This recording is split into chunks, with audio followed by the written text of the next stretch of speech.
I was so desperate to see iMordecai because I love Kane and she's in it a lot more than I expected.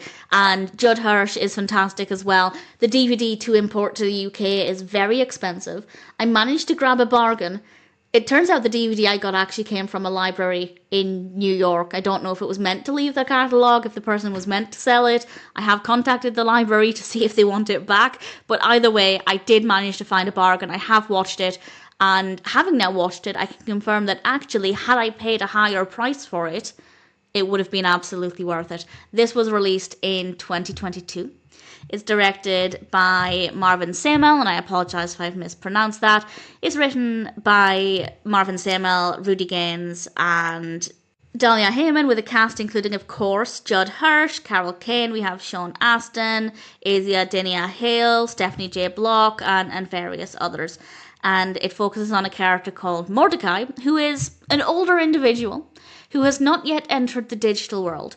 But then he gets an iPhone, and this is the story of Mordecai's adventure with his new phone, with a lot of opportunities for the past to meet the present. It's not just about Mordecai beginning to embrace the present, but it also looks at his past. We have a lot of emotional elements there. I don't want to spoil it too much, but there are a lot of emotional aspects, and it also brings the past into the present and shows that the past can still impact the present. And I think there are just so many great takeaways. This film works for so many reasons. The main reason it works, well, I guess there are two main reasons. One, the narrative is just very, very well written. The pacing is great, the balance is great, the tone, the emotions, it's fabulous. But the other main reason is the character writing. They're so well written, so likeable, so believable, so easy to care for them and enjoy following their stories, of course, with Mordecai in particular, and really connecting emotionally with the characters. It's so easy to feel part of their world. The storytelling itself is great as well, so engaging from the very beginning. And I think it could depend on your perspective as well, what you get out of this. I'm sort of in the middle, young enough to be brought up with some technology, but also now old enough to not really pay attention to any new technological releases. Not that there's an age limit on that, but I am definitely at the age where I don't keep up with it. I have no idea what's going on, so I'm kind of in the middle.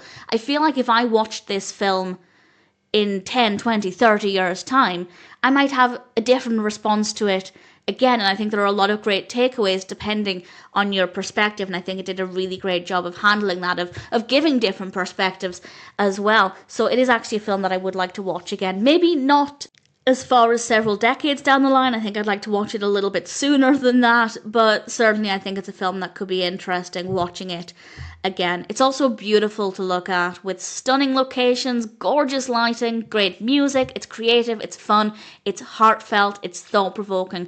I will admit the only thing I didn't love, and it happens so infrequently that it's not a big deal, but I didn't love the animation. We get the occasional animated scene that admittedly does detail some important points, some important emotions, so it does serve a purpose, but personally I didn't like it. I found it to be a little bit jarring. That's more of a personal preference, but as I said, it's so infrequent that it really wasn't a big deal.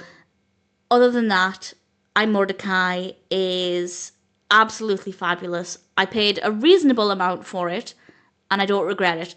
Had I paid even more for it, I wouldn't have regretted it. iMordecai was well worth the wait, well worth the money. Yes, I'm biased because I love Kane, and Judd Hirsch is also fantastic, but I do recommend the film. It's a solid story, wonderful characters, beautifully told. It's a really impressive film.